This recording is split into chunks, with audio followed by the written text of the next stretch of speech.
Well, future lifesavers with all A-star grades are being rejected from medical school because of a government-imposed cap on places. Meanwhile, the NHS has to beg for doctors from abroad, while an estimated quarter of all posts will be left vacant in the next decade. I just don't get it.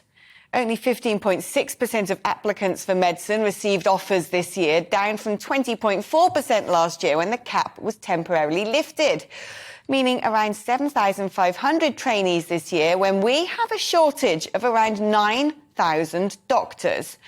Do we really think someone from a country where English isn't their first language or whose universities wouldn't make it into our top 100 is preferable to a domestically trained workforce? The government won't do it because training is too expensive, but they spent nearly £1 billion giving people knock-off meals during the pandemic. I know what I'd rather get, and that's someone to fix my coronary, not someone to give me one.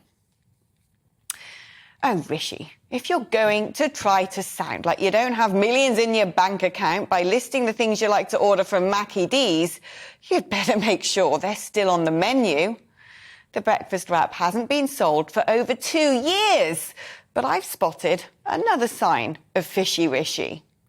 He's allegedly said before that, as a staunch Hindu, he's also a vegetarian.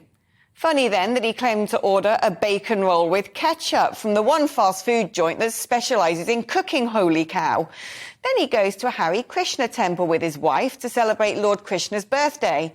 The thing is, all Hare Krishnas are vegetarian, with adherents not only sticking to a strict veggie diet, but actively promoting it.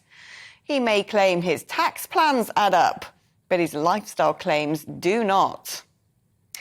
There's been a load of brouhaha over a burly hunk in Scotland being given a role as one of the country's new period officers. That's right, he'll be there to hand out tampons, sannies and advise teenage girls on menstruating.